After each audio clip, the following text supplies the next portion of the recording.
Hi everyone. आज के इस वीडियो में हम डिस्कस करने वाले हैं कि अगर आप सभी को पोस्ट ग्रेजुएशन दिल्ली यूनिवर्सिटी से करनी है तो आपको कुछ बेसिक चीज़ें पता होनी चाहिए, बिकॉज आप सब लोग जो है देने वाले CUET PG का एग्जाम, उसी के थ्रू जो है आपको पोस्ट ग्रेजुएशन में दिल्ली यूनिवर्सिटी जो है मिलेगी। तो मैं एक बार इस वीडियो में सारी चीज़ें बताने वाली हूँ दिल्ली यूनिवर्सिटी के बारे में कि आपके पास कौन कौन से पोस्ट ग्रेजुएशन कोर्सेज अवेलेबल है दिल्ली यूनिवर्सिटी में, ठीक है। वहाँ पर क्या एलिजिबिलिटी है अगर आपको उन कोर्सेज में एडमिशन लेना है। आप लेट्स से MSc करना चाहते हो, MA करना चाहते हो या फिर LLB करना चाहते हो, तो क्या एलिजिबिलिटी रहेगी, कितनी सीट्स आपके पास वहाँ पर दिल्ली यूनिवर्सिटी में अवेलेबल है, तो आपको उससे कंपटीशन का भी अंदाज़ा रहेगा कि कितना टफ कंपटीशन रहने वाला है। तो इस वीडियो में सारी चीज़ें जो है डिस्कस करने वाले हैं। तो अगर आप CUET PG 2025 का एग्जाम देने वाले हैं और आप चाहते हैं दिल्ली यूनिवर्सिटी में एडमिशन लेना, तो आपके लिए वीडियो बहुत ज़्यादा इंपॉर्टेंट होने वाली है। देखो, कोई भी बच्चा नहीं है जो दिल्ली यूनिवर्सिटी एम ना कर रहा हो, चाहे आप कोई से भी कोर्स के लिए प्रिपेयर कर रहे हो, कोई सा भी क्वेश्चन पेपर कोड दे रहे हो, दिल्ली यूनिवर्सिटी के लिए तो हर कोई बच्चा जो है एम कर ही रहा होता है। तो ये वीडियो बहुत ज्यादा इंपॉर्टेंट होने वाली है। तो स्टार्ट करते हैं इस वीडियो को। तो सबसे पहले हम डिस्कस करेंगे जो पोस्ट ग्रेजुएशन एडमिशन का जो बुलेटिन है, तो इस बुलेटिन को डिस्कस करेंगे वन बाय वन, ठीक है। तो जिससे आपको जो है मैं सारी चीजें जो समझा पाऊंगी। तो ये तो कुछ इतना इंपॉर्टेंट नहीं है, तो ये पूरा DU का जो है बुलेटिन है, इसको वन बाय वन करके जो हम डिस्कस करेंगे। तो यहाँ पर सारे पोस्ट ग्रेजुएट प्रोग्राम्स हैं, मैं आगे जाके आपको डिस्कस कराऊंगी। यूनिवर्सिटी ऑफ दिल्ली के बारे में बता रखा है। तो यहाँ पर जो इंपॉर्टेंट चीज़ें हैं वो यहाँ पर ये बता रखा है कि जो यूनिवर्सिटी ऑफ दिल्ली में अगर आपको एडमिशन लेना है तो आपको CUET PG का एग्जाम दे रखा होगा, इस वाले पेज में ये दिखा रखा है। वहीं पर आगे बढ़ते हैं मेन जो है हमारी जो चीज़ें हैं वो यहाँ से स्टार्ट होगी। देखो, यहाँ पर अब आपको बता रखा है कि आपके कौन कौन से पोस्ट ग्रेजुएट प्रोग्राम्स अवेलेबल है आपके पास। अगर आप फैकल्टी ऑफ आर्ट्स में देखेंगे तो फैकल्टी ऑफ आर्ट्स में आपके पास MA अरेबिक अवेलेबल है, MA Bengali, MA Buddha studies, MA comparative Indian literature, MA English, MA French, MA German, MA Hindi, MA Hispanic, MA talent studies, MA Japanese, bachelor of library information science, master of library information science, MA linguistic, MA Persian, MA Punjabi, MA Russian studies, MA Sanskrit, MA Tamil, MA Urdu studies, Hindu studies. तो ये सारे जो है faculty of arts में available है। तो ये सारे पोस्ट ग्रेजुएट कोर्सेज आप कर सकते हो। इनकी एलिजिबिलिटी क्राइटेरिया क्या रहेगी वो आगे डिस्कस करने वाले हैं। वहीं पर अगर हम आगे चलते हैं तो आगे बात करते हैं और फैकल्टी ऑफ सोशल साइंसेज के कौन कौन से कोर्सेज है। तो यहाँ पर भी आपको जो मैं सारे कोर्सेज एक बार दिखा देती हूँ। फैकल्टी ऑफ सोशल साइंसेज में आपको जो है MA इकोनॉमिक्स मिल जाता है, आप MA इकोनॉमिक्स कर सकते हो, आप MA ज्योग्राफी कर सकते हो, MA हिस्ट्री अवेलेबल है, MA philosophy, MA pol science, MA psychology, MA applied psychology, MA social work, MA sociology, MA journalism, MA Chinese, MA Korean, MSc anthropology available है। अगर आप देखोगे दिल्ली यूनिवर्सिटी में MSc forensic science, MSc botany, MSc chemistry, MA environmental studies, MSc environmental studies, MSc geology, MSc food and nutrition, MSc resource management, MSc human development and childhood studies, MSc fabric and apparel science, MSc development communication extension, MSc physics, MSc zoology. तो आप ये faculty of science में देखोगे तो ये सारी चीज़ available है। वहीं पर अगर आप फैकल्टी ऑफ मैथमेटिक्स में देखोगे तो आपके पास जो है यहाँ पर फैकल्टी ऑफ साइंस में जो है फिजियोथेरेपी वाला कोर्स भी अवेलेबल है, तो आप वो भी चेकआउट कर सकते हो, मास्टर ऑफ फिजियोथेरेपी। वहीं पर मास्टर ऑफ कंप्यूटर एप्लीकेशन है, MSc कंप्यूटर साइंस है, MA mathematics, MSc mathematics, MA statistics, MSc statistics, MA operation research. वहीं पर अगर आप faculty of interdisciplinary and applied sciences देखोगे तो यहाँ पे MSc biochemistry, biophysics, MSc electronics, MTech microwave, MSc genetics, MSc informatics, MSc microbiology, bachelor of physical education, master of physical education, MSc plant molecule biology and technology. वहीं पर faculty of commerce में आपके पास MCOM available है। Faculty of education में B.Ed special education है, visual impairment, intellectual disability, normal B.Ed है, master of B.Ed भी available है। तो यहाँ पर ये कुछ और जो है मैंने आपको कोर्सेज बता दिए पोस्ट ग्रेजुएशन जो कि आपके पास अवेलेबल है। वहीं पर लॉ में देखोगे तो लॉ में आपके पास आप LLB कर सकते हो, LLM कर सकते हो अगर आप CUET PG के थ्रू। वहीं पर आप जो है फैकल्टी ऑफ म्यूजिक में MA Hindustani music, MA Karnataka music, MA percussion, master of fine arts भी कर सकते हैं। और बाकी others MSc mathematics education, master in respiratory theory, master in public health, post graduate diploma in cyber security and law, ये भी आपके पास जो है एक ऑप्शन अवेलेबल है। अब यहाँ पर 1 बाय 1 करके जो मैंने सारे प्रोग्राम्स बताए हैं उनकी मैं एलिजिबिलिटी बताने वाली हूँ और कितनी नंबर ऑफ सीट्स अवेलेबल है आपके पास वो भी आपको बताने वाली हूँ। तो कुछ कोर्सेज के ऊपर ज़्यादा फोकस करेंगे जो कि ज़्यादातर बच्चों के द्वारा चूज़ किए जाते हैं, और कुछ कोर्सेज के ऊपर मैं कम फोकस करूँगी। जैसे यहाँ पर अगर हम बात करें तो यहाँ पे MA अरेबिक और MA बंगाली दिए हुए हैं। सो MA अरेबिक और MA बंगाली की एलिजिबिलिटी मोस्टली यही दी हुई है कि आपकी कोई भी बैचलर डिग्री हो, कोई भी मास्टर डिग्री हो किसी भी रिकॉग्नाइज यूनिवर्सिटी से, तो वो आपको चलेगा। और आपको LAQP 05 में जो है क्वेश्चन पेपर कोड में आपको अरेबिक के लिए देना पड़ेगा, और अगर आप MA बंगाली करना चाहते, एडमिशन लेना चाहते हो, तो आपको CUT PG का एग्जाम LAQP 07 में देना होगा। ठीक है, तो ये कुछ इंपॉर्टेंट एलिजिबिलिटी है, तो ये चीज़ आप ध्यान रखोगे। आगे चलते हैं। आगे अगर हम बात करेंगे तो MA बुद्धिस्ट स्टडीज के लिए या तो आपके पास जो है bachelor degree from recognise university और मास्टर डिग्री हो, और MA बुद्धिस्ट स्टडीज के लिए आपको ACQP 04 देना पड़ेगा। वहीं पर MA कंपैरेटिव इंडियन लिटरेचर के लिए LAQP 01 जो है देना होगा आपको क्वेश्चन पेपर कोड।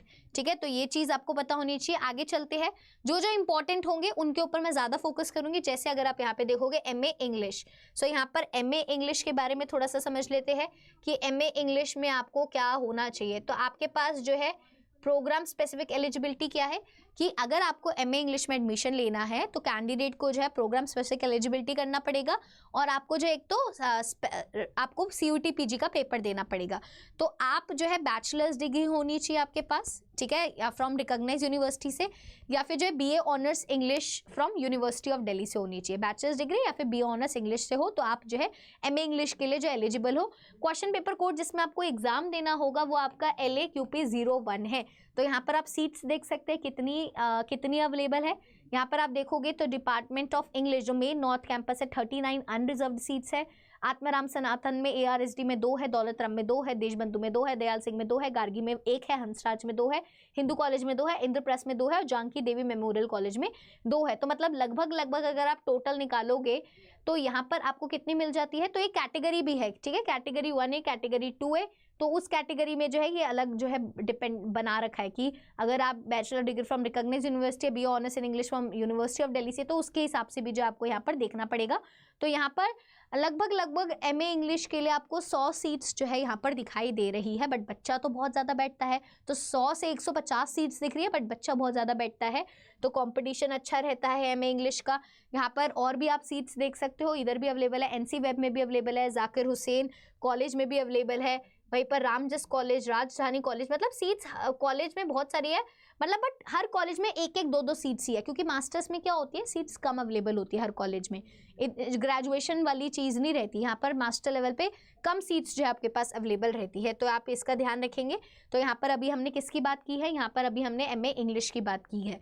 आगे चलते हैं।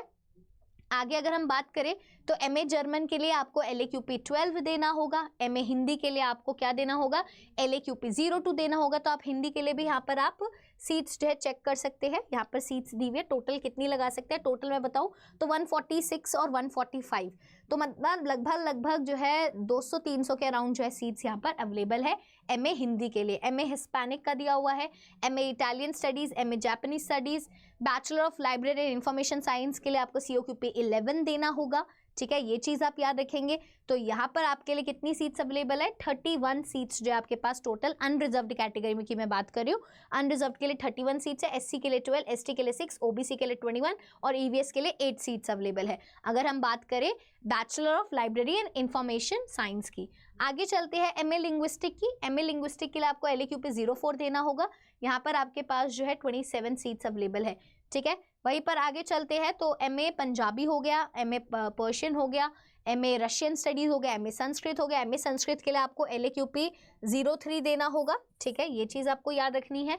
वहीं पर आपके कॉलेजेस देख सकते हो, टोटल आपके पास 200 समथिंग के अराउंड जो आपके पास ये सीट्स रहेगी, तो ये चीज़ आपको याद रखनी है। MA तमिल, MA उर्दू भी अवेलेबल है, MA हिंदू स्टडीज़ भी अवेलेबल है, ACQP 08 देना होगा। वहीं पर अगर हम बात करें सोशल साइंसेस में अगर आपको पोस्ट ग्रेजुएट करना है तो आपको क्या क्या करना होगा, तो अगर आपको MA अफ्रीकन स्टडी करनी है तो COQP 11 देना है, MA east Asian studies COQP 11, MA economics करनी है तो MA इकोनॉमिक्स में आपको COQP 10 देना होगा। MA इकोनॉमिक्स भी बहुत इंपॉर्टेंट कोर्स है, तो मैं एक बार दिखा देती हूँ कि यहाँ पे आपका क्या क्राइटेरिया रहेगा, कितनी सीट्स जो आपके लिए यहाँ पर रिजर्व्ड है कैटेगरी 1 और कैटेगरी 2 में। तो यहाँ पर आपकी मतलब लगभग 100 है, और एमए इकोनॉमिक्स बहुत ही एक प्रेस्टिजियस कोर्स है, बहुत ही ज़्यादा यहाँ पे कंपटीशन रहता है एमए इकोनॉमिक्स के लिए।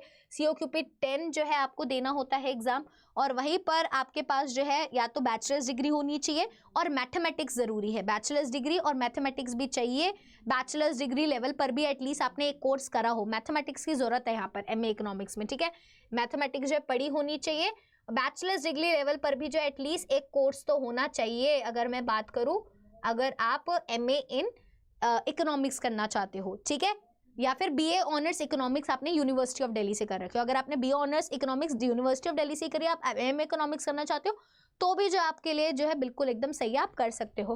और COQP 10 का एग्जाम तो आपको देना ही। अब अगर आप MA ज्योग्राफी करना चाहते हो तो आपके पास या तो किसी भी रिकॉग्नाइज यूनिवर्सिटी से ज्योग्राफी में डिग्री होनी चाहिए, या फिर दिल्ली यूनिवर्सिटी से BA ऑनर्स की ज्योग्राफी की डिग्री होनी चाहिए।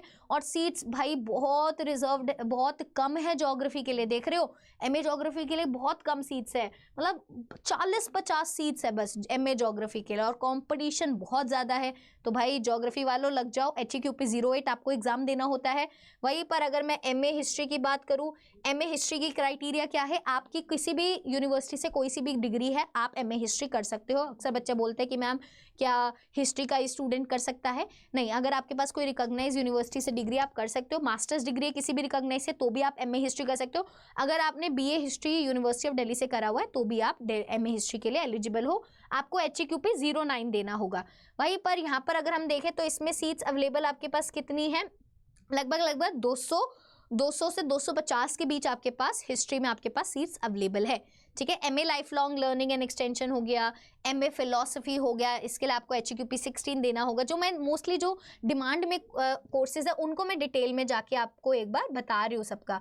MA पॉल साइंस की बात करें तो आपकी कोई भी बैचलर डिग्री चल सकती है किसी भी रिकॉग्नाइज यूनिवर्सिटी से, इसमें भी जो है हिस्ट्री वाला ही सेम क्राइटेरिया है। कोई भी या तो मास्टर डिग्री हो, एक मास्टर डिग्री कर ली, अब आप आगे फर्दर MA पॉल साइंस करना चाहते हो तो भी चल जाएगा। अगर आपके पास BA ऑनर्स पॉल साइंस की डिग्री है तो भी आप HEQP आप जो है MA पॉल साइंस के लिए एलिजिबल हो। और आपको कौन सा एग्जाम देना होगा, HEQP 18 में एग्जाम देना होगा। तो टोटल सीट्स यहाँ पर अगर हम देखें तो टोटल सीट्स यहाँ पर आपकी अच्छी खासी 200 से 300 के बीच में जो है आपके पास अवेलेबल रहेगी। पॉल साइंस का बच्चा भी बहुत है तो यहाँ पर आपके 300 सीट्स जो है यहाँ पर अवेलेबल है। बट बच्चा भी जो है 20,000 21,000 बच्चा बैठता है, तो 21,000 में से आप उन 300 के कैटेगरी में आपको आना है, ठीक है। तो वो चीज़ आपको याद रखनी है, तो नंबर अच्छे से लाने हैं। यहाँ पर MA अप्लाइड साइकोलॉजी है और एक MA साइकोलॉजी है, दोनों के लिए यहाँ पर आप देखोगे MA साइकोलॉजी के लिए आपके पास या तो बैचलर्स डिग्री होनी चाहिए साइकोलॉजी में, या फिर अप्लाइड साइकोलॉजी में, या फिर मास्टर्स डिग्री होनी चाहिए किसी रिकॉग्नाइज यूनिवर्सिटी से, या फिर BA ऑनर्स साइकोलॉजी की डिग्री होनी चाहिए यूनिवर्सिटी से, या फिर BA प्रोग्राम हो जिसमें आपने 2 कोर्सेज में साइकोलॉजी पढ़ी हुई हो तो आप MA साइकोलॉजी कर सकते हो। MA साइकोलॉजी, अगर आपको MA अप्लाइड साइकोलॉजी करनी चाहिए तो उसका जो है यहाँ पे अलग से जो है क्राइटेरिया दिया हुआ है, bachelors degree in psychology applied psychology, या फिर जो है BA ऑनर साइकोलॉजी हो यूनिवर्सिटी से, BA प्रोग्राम हो 2 कोर्सेज इन साइकोलॉजी, तो इसके लिए आपको HEQP 20 देना होगा। और इसके लिए भी आप देखोगे इसमें भी जो है आई थिंक इसमें आपको HEQP 20, दोनों के लिए HEQP 20 का ही पेपर है, चाहे अप्लाइड हो चाहे नॉर्मल साइकोलॉजी का पेपर हो। MA सोशल वर्क के लिए HEQP 21 देना होगा, MA सोशियोलॉजी के लिए HEQP 22 देना होगा। वहीं पर MA जर्नलिज्म के लिए COQP 17 देना होगा, MA चाइनीज़ के लिए LAQP 09, वहीं पर आगे चलोगे MA कोरियन के लिए LAQP 20। वहीं पर अगर आप फैकल्टी ऑफ साइंसेज में पोस्ट ग्रेजुएट प्रोग्राम करना चाहते हो तो MSc एंथ्रोपोलॉजी अगर आप करना चाहते हो तो MSc एंथ्रोपोलॉजी में आपके पास या तो बैचलर्स डिग्री इन साइंसेज हो विद एंथ्रोपोलॉजी, उसमें एक सब्जेक्ट रहा हो तो आप कर सकते हो MSc एंथ्रोपोलॉजी, या फिर बैचलर्स डिग्री आपकी बायोमेडिकल में हो, जूलॉजी में हो, हेल्थ साइंसेज में हो, जियोलॉजी में हो, सोशियोलॉजी में हो, साइकोलॉजी में हो, सोशल वर्क में हो, लाइफ साइंसेज में हो, किसी भी रिकॉग्नाइज यूनिवर्सिटी से, या फिर BSc ऑनर्स एंथ्रोपोलॉजी आपने यूनिवर्सिटी ऑफ दिल्ली से करी हो तो आप MSc एंथ्रोपोलॉजी के लिए एलिजिबल हो और आपको एग्जाम जो है HEQP 02 में देना होगा, ठीक है। तो आप MSc एंथ्रोपोलॉजी कर सकते हो। टोटल सीट्स इसमें बहुत कम है, 20 के अराउंड है। अगर मैं अनरिजर्व की बात करूँ तो 20 के अराउंड है यहाँ पर, ठीक है। एमएससी फॉरेंसिक साइंस में जो है आपका पेपर देना होगा SCQP 13। अगर आपको एमएससी बॉटनी करनी है तो आपको SCQP 07 देना होगा। इसमें भी जो है सीट्स 50 के अराउंड जो है रिजर्व्ड है, मतलब 50 के अराउंड जो है अवेलेबल है अनरिजर्व्ड कैटेगरी में। एमएससी केमिस्ट्री के लिए आपको SCQP 08 देना होगा। अगर आप MA एनवायरमेंटल स्टडीज SCQP 11, अगर आप MSc एनवायरमेंटल स्टडीज तो भी SCQP 11। MSc जियोलॉजी अगर आप करना चाहते हो तो आपको SCQP 14 का पेपर देना होगा, ठीक है। ये MSc जियोलॉजी वाले स्टूडेंट्स के लिए है, ठीक है। वहीं पर एलिजिबिलिटी क्राइटेरिया या तो आपकी बैचलर्स डिग्री हो with geology and any other 2 subjects, इनमें से कोई 2 सब्जेक्ट्स होने चाहिए, या तो फिजिक्स हो, केमिस्ट्री हो, ज्योग्राफी हो, मैथमेटिक्स हो, बॉटनी हो, जूलॉजी हो, एनवायरमेंटल साइंस हो, ज्योग्राफी हो, कंप्यूटर साइंस हो, या फिर BSc honours geology from university of Delhi आपने कर रखा हो। वहीं पर MSc फूड एंड न्यूट्रिशन अगर आपको करना है तो आपको SCQP 11 देना होगा, ठीक है। वहीं पर आपको MSc resource management and design application करना है तो आपके पास SCQP 11 होना चाहिए। MSc human development and childhood studies के लिए भी SCQP 11 है। MSc fabric and apparel science के लिए भी SCQP 11 है। MSc डेवलपमेंट कम्युनिकेशन एक्सटेंशन के लिए SCQP 11 है। अगर आप MSc फिजिक्स करना चाहते हो तो आपका SCQP 24 आपको देना होगा, तो आपको SCQP 24 आपको देना है अगर आप MSc फिजिक्स करना चाहते हो। MSc जूलॉजी करना चाहते हो तो आपका क्वेश्चन पेपर कोड अगली स्लाइड में है। तो MSc जूलॉजी वालों को भी मैं बता देती हूँ, क्वेश्चन पेपर कोड आपका SCQP 17 रहेगा, ठीक है। वहीं पर मास्टर ऑफ फिजियोथेरेपी आपको करनी है तो SCQP 21 आपका क्वेश्चन पेपर कोड रहेगा। वहीं पर आगे चलते हैं, अगर हम post graduate programme in faculty of mathematical science देखें, अगर जैसे आपको MCA करना है तो MCA का भी काफ़ी बच्चा रहता है, काफ़ी डिमांडिंग कोर्स है MCA का भी, तो MCA का भी बारे में मैं आपको बता देती हूँ। तो MCA कौन कौन कर सकते हैं? बैचलर्स डिग्री होनी चाहिए फ्रॉम रिकॉग्नाइज्ड यूनिवर्सिटी से, जिनमें से आपका एक एटलीस्ट 1 पेपर कोर्स जो है मैथमेटिकल साइंस में हो, मैथमेटिक्स, कंप्यूटर साइंस, स्टैटिस्टिक्स या फिर ऑपरेशनल रिसर्च में हो। Under annual mode at least 2 paper courses mathematical sciences mathematics, मतलब कि आपने जो है mathematics, computer science, statistics, operational research इनमें से कुछ पढ़ा होना चाहिए, तो जाकर आप जो है एलिजिबल हो गए MCA एग्जाम के लिए। और आपको कौन सा क्वेश्चन पेपर कोड का एग्जाम देना होगा? आपको एग्जाम देना होगा SCQP 09 का, ठीक है। वहीं पर अगर हम MSc कंप्यूटर साइंस देखें तो आपको इसके लिए भी SCQP 09 देना है। और सीट्स देखो बहुत ज़्यादा कम है, 23 सीट्स अवेलेबल है सिर्फ MCA के लिए, ओके। और बच्चे इतने सारे हैं, और यहाँ पर अगर आप MSc कंप्यूटर साइंस देखोगे तो इसके लिए भी भाई सीट्स बहुत कम है, 20-25 अनरिजर्व्ड कैटेगरी की सीट्स है, ठीक है। तो यहाँ पर अगर आपको MSc कंप्यूटर साइंस करनी है तो आपके पास बैचलर्स डिग्री होनी चाहिए, एटलीस्ट आपने 6 कोर्सेज कंप्यूटर साइंस में करे हो, 2 जो है मैथमेटिक्स में करे हो, ठीक है। वहीं पे या तो बैचलर्स डिग्री हो with at least 3 courses computer science में करा और 1 कोर्स मैथमेटिक्स में, ये भी चल जाएगा। या फिर आपने BSc computer science university of Delhi से किया हो, वो तो सबसे बढ़िया ही है, वो तो MSc कंप्यूटर साइंस आप कर ही सकते हो। वहीं पर अगर आपको MA MSc करनी है मैथमेटिक्स में तो आपको SCQP 19 देना होगा। वहीं पर अगर आपको MA MSc स्टैटिस्टिक्स में करनी है, ये भी एक बड़ा ट्रेंडिंग कोर्स है, बहुत सारे बच्चे जो है करते हैं, SCQP 27 आपको देना होगा। तो या तो आपके पास बैचलर्स डिग्री हो किसी भी सब्जेक्ट में और आपने जो है एटलीस्ट 3 कोर्सेज आपने ईच ऑफ 1 ईयर ड्यूरेशन और 6 कोर्सेज में आपने पढ़े हो स्टैटिस्टिक्स में, मतलब स्टैटिस्टिक्स पढ़ी होनी चाहिए बैचलर्स डिग्री पे, बैचलर्स लेवल पर, या फिर BA BSc ऑनर्स स्टैटिस्टिक्स हो यूनिवर्सिटी ऑफ दिल्ली से, तब भी आपका चल जाएगा। तो यहाँ पर 23 मतलब अराउंड 50 अनरिजर्व्ड सीट्स जो अवेलेबल है। MA ऑपरेशनल रिसर्च अगर आप करना चाहते हो तो बैचलर्स डिग्री होनी चाहिए, मैथमेटिकल साइंस आपने पढ़ी, मैथमेटिकल साइंसेज जैसे mathematics, computer science, statistics, operation research ये पढ़ा होना चाहिए। और या फिर मास्टर डिग्री होनी चाहिए with at least 2 courses mathematics, computer science, statistics. तो SCQP 09 जो है आपके पास हो, इसमें भी SCQP 09 आपको देना है। वहीं पर अगर हम आगे चले, faculty of interdisciplinary applied sciences में पोस्ट ग्रेजुएट कौन कौन से है, तो आपके पास MSc PhD combined degree programme है बायोमेडिकल साइंस का, तो इसके लिए आपको SCQP 17 देना होगा। MSc बायोकेमिस्ट्री के लिए SCQP 17 देना होगा। MSc बायोफिजिक्स के लिए भी SCQP 17, MSc इलेक्ट्रॉनिक्स के लिए MTQP 05 देना होगा। MTech माइक्रोवेव इलेक्ट्रॉनिक के लिए MTQP 05, MSc जेनेटिक्स के लिए SCQP 17 देना होगा। MSc इंफॉर्मेटिक्स के लिए MTQP 04 देना होगा। MSc माइक्रोबायोलॉजी के लिए SCQP 03 और बैचलर्स ऑफ फिजिकल एजुकेशन के लिए अगर आप करना चाहते हो तो आपको COQP 11 का एग्जाम आपको देना पड़ेगा अगर आप बैचलर्स ऑफ फिजिकल एजुकेशन करना चाहते हो। तो यहाँ पर आपको जो है कुछ क्राइटेरिया है, ये जो है सारा जो है डालना पड़ेगा। CUET में तो आप अपीयर हो गया, आपको जो है स्पोर्ट्स प्रोफिशिएंसी टेस्ट में भी जो है अपीयर होना पड़ेगा जब डिपार्टमेंट के द्वारा कंडक्ट कराया जाएगा। सीट्स जो है बहुत कम अवेलेबल है, अनरिजर्व्ड की 25 सीट्स है। तो यहाँ पे बच्चा भी बहुत बैठता है। अगर आप मास्टर ऑफ फिजिकल एजुकेशन करना चाहते हो तो मास्टर ऑफ फिजिकल एजुकेशन यहाँ पर आपको दिख रहा है, तो आप वो भी जो है आप कर सकते हो, मास्टर ऑफ फिजिकल एजुकेशन। तो यहाँ पर एक बार मैं दिखा देती हूँ, मास्टर ऑफ फिजिकल एजुकेशन में भी इस पे क्वेश्चन पेपर कोड COQP 18 रहेगा। BPED में जो है COQP 11 है, इसके लिए COQP 18 है। आगे चलते हैं, यहाँ पर अगर आप देखोगे तो MSc plant molecular biology and biotechnology के लिए SCQP 17 आपका रहेगा। वहीं पर अगर हम फैकल्टी ऑफ कॉमर्स में देखें तो अगर आपको MCOM करना है तो आपको COQP 08 देना है, ठीक है। तो आपने जो है या तो BCom करी हो, BCom ऑनर्स करी हो, BCom पास या प्रोग्राम करी हो, या फिर बैचलर्स डिग्री BM कॉमर्स में हो, या BMS करा हो, BBS करा हो, BBA करा हो, BBA FIA किया हो, BFIA किया हो, BA बिजनेस इकोनॉमिक्स किया हो, तो आप जो है COQP 08 एग्जाम देकर MCOM के लिए एलिजिबल हो जाओगे, ठीक है। तो सीट्स यहाँ पर MCOM के लिए कितनी अवेलेबल है, तो लगभग 200 के अराउंड सीट्स अवेलेबल है। अगर हम बात करें तो कंपटीशन बहुत रहता है। वहीं पर अगर हम फैकल्टी ऑफ एजुकेशन की बात करें तो अगर आप BEd करना चाहते हो स्पेशल एजुकेशन में तो कुछ प्रोग्राम एलिजिबिलिटी है जो कि आपको देखनी है। तो ये तीनों में से कुछ भी हो सकता है, या तो आपके पास बैचलर डिग्री हो साइंस, सोशल साइंस, ह्यूमैनिटीज़ में, या फिर मास्टर डिग्री हो साइंस, सोशल साइंस में, या बैचलर डिग्री इंजीनियरिंग टेक्नोलॉजी में हो तो चल जाएगा। तो आपको COQP 03 देना होगा, ठीक है। तो वहीं पर अगर हम बात करें, ये कोर्स जो है लेडी इरविन कॉलेज में अवेलेबल है, 15 सीट्स है बस। वहीं पर अगर आप देखोगे BEd special education visual impairment में आपको COQP 03 देना होगा। इस सीट्स ये भी जो सिर्फ 13 सीट्स अवेलेबल है Durgabai Deshmukh college for special education में।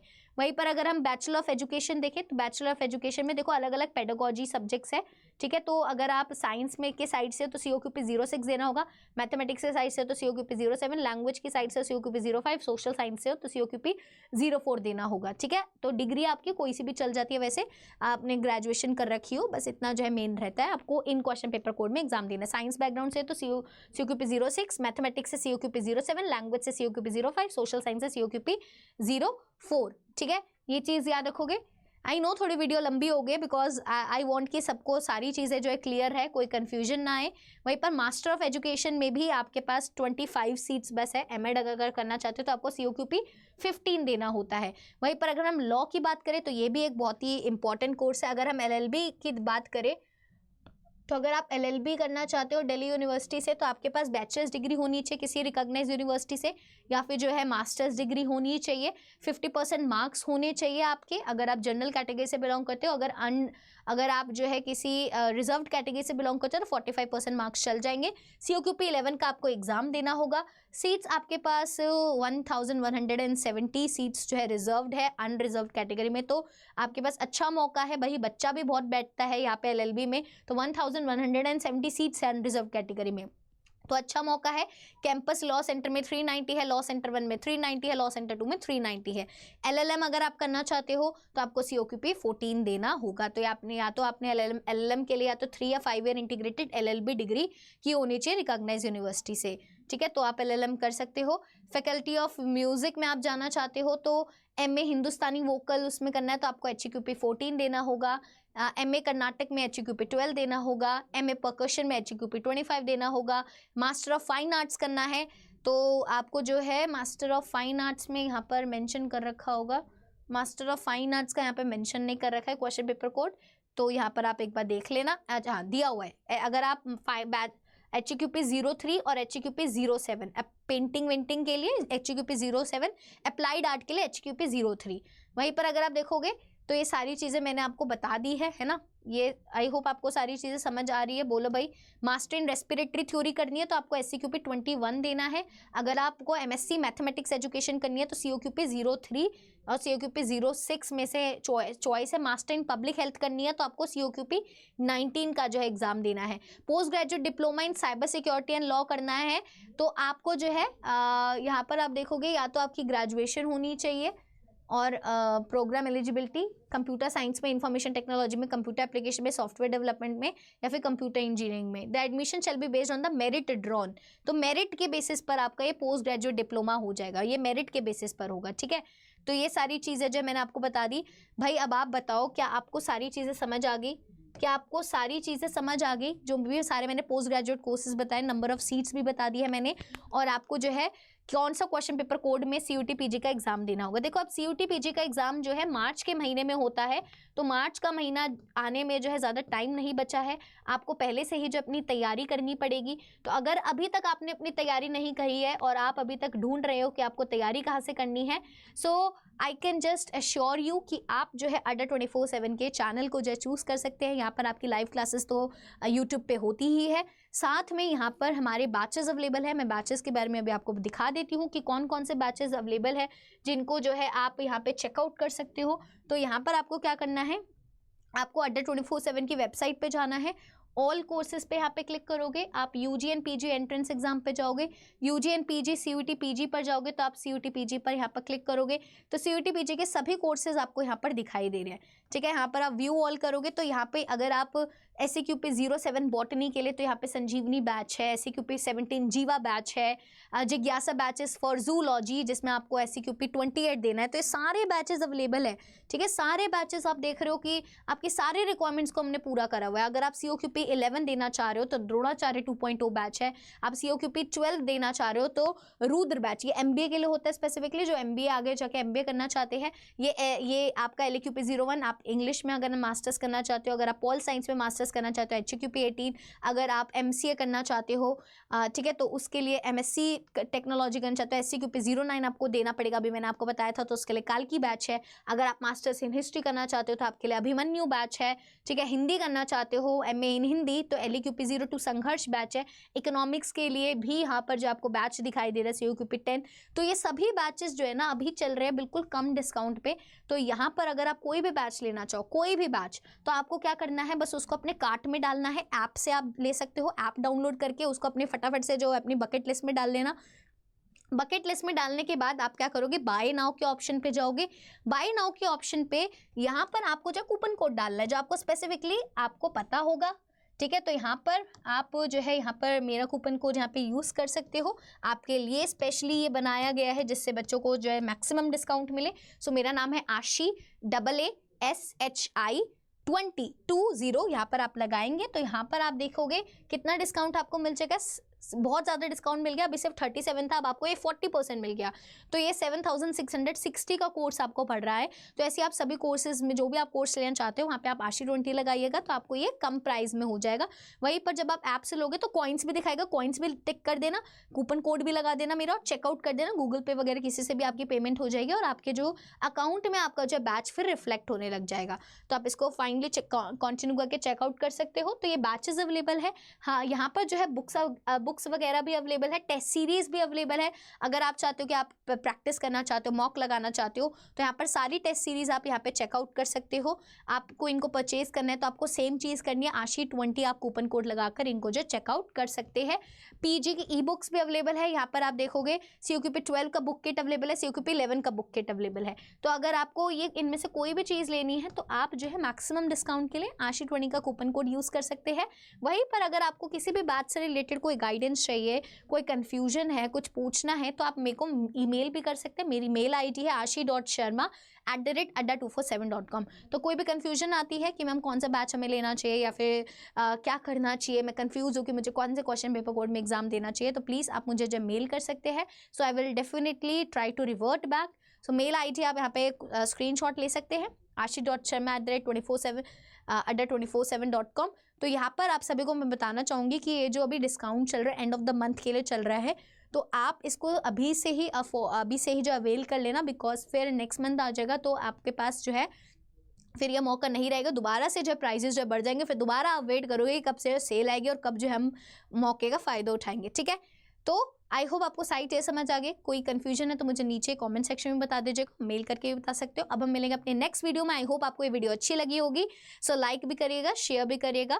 तो till then take care, tata, bye bye.